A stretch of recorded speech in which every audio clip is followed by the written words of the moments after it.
Local Talent Podcast, and today it's about me.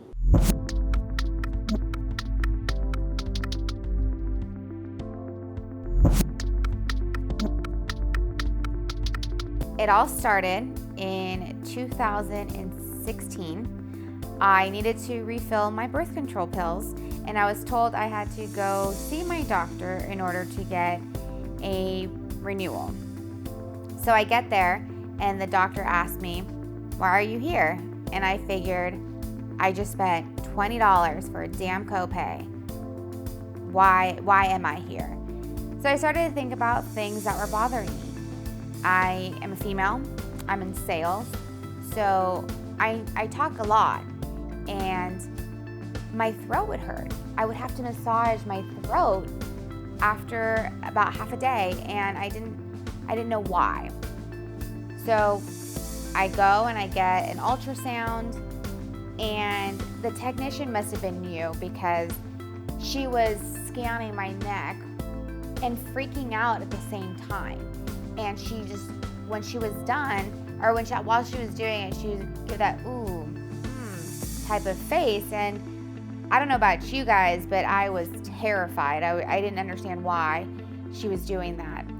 And mind you, my mother was diagnosed with thyroid cancer.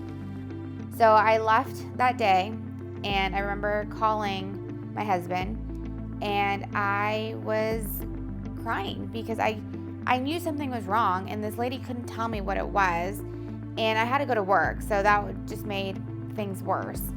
I get a call from an endocrinologist, and he says, "Hey, we found something in your throat. Let's go ahead and get a biopsy and see what it is." So we did, and it was a very weird biopsy. What they do is they numb your throat with like injections. I'm not sure what the numbing medicine is. And then after a few minutes, they go in and they get, it's called a needle aspiration. And they get a needle, maybe or like this big, and they stick it in my throat while he's looking through the ultrasound on my neck. I couldn't swallow. So that was very hard because when you're told you can't do something, all you think about is actually doing it.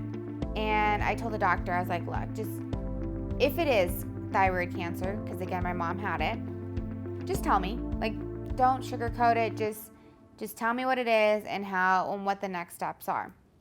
I get a call on June 17th, which was a week before my birthday, my 27th birthday.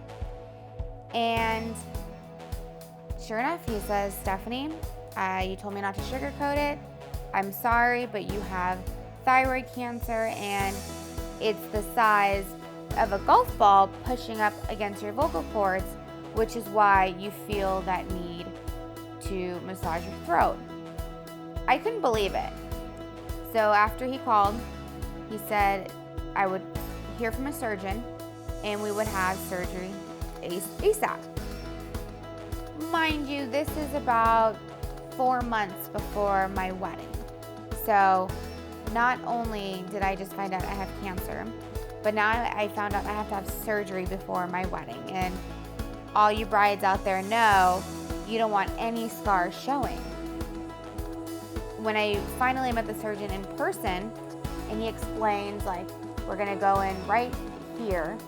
And in order to really get a close-up picture, he actually had to stick a camera up my nose so it can go down like my throat, I guess.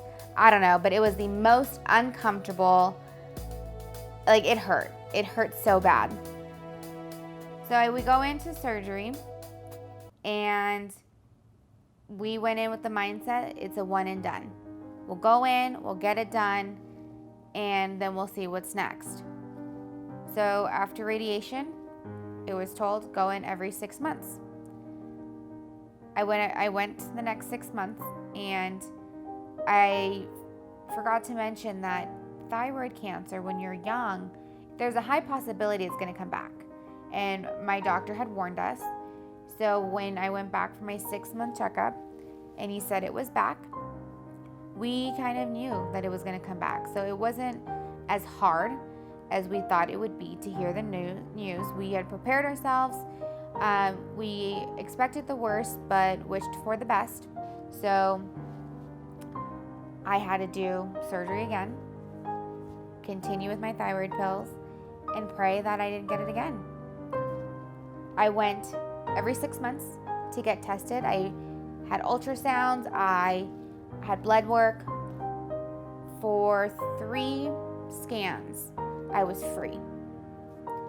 Go in 18 months later, which was December 2019, and it's time for some scans. And we saw a little bit of residual lymph nodes that showed some concerns, but we didn't really know what it was because the lymph nodes are like centimeters. So mind you, every time I've had surgery, 2 at this point, they're looking for lymph nodes smaller than your fingernail. And so it's like finding a needle in a haystack. So when I went back in December, I got the news in January that I had thyroid cancer for the 3rd time. So that is the way we started with 2020. A couple days later, we find out that Kobe Bryant passed away. So it was the hardest, or one of the hardest ways to start the year. An idol had passed away, and I had, for the 3rd time, thyroid cancer.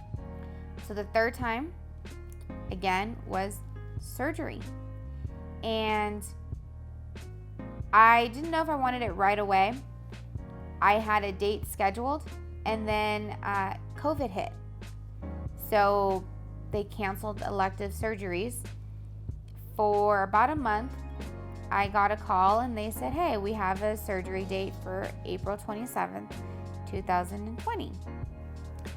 I was told in the beginning that I would have my husband there to stay with me overnight, but I couldn't have any other visitors, which I understood. Then the regulation came out that it wasn't a regulation, but it came out that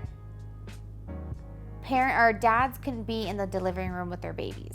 So the minute that came out, we kind of figured they may not let my husband into the hospital with me. Sure enough, that was the case. I had to get dropped off on early on April 27th. I walk in, they do my temperature check. I have to fill out a form. They ask me, how can we make, this more comfortable for you? And I tell them this is the first surgery out of 5 where I'm absolutely alone. It's very nerve-wracking. You don't know what you're walking into. Surgery has complications, unforeseen complications, so it's always a scary thought.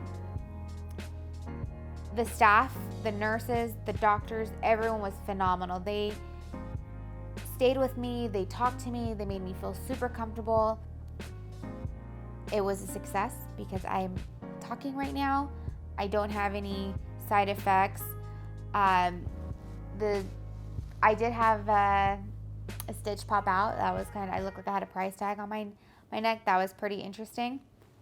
But overall, I've had thyroid cancer for almost 4 years. I have survived it each time, hoping it was the last one because I don't want to have surgery every year for it. And it, like I said earlier, it was the most humbling experience. It sucks to say you have cancer. You are technically a cancer patient until you have 10 years of free scans. So I have cancer. And every time you get it, it resets. So even though I've had it for 4 years, it's like I've only had it for 1 in order for it to be cancer-free. It's made me realize that life is too short. You can't always control everything. And you just have to have fun, because there's times where that fun stops and you get yourself in a bad place. And I've been very fortunate that I've had a great support system, and I'm still here. And that was my story and my journey from thyroid cancer. Again, guys, it's Stephanie, aka Miss Classy, with the Local Talent Podcast. As always, hashtag what's next. Yeah.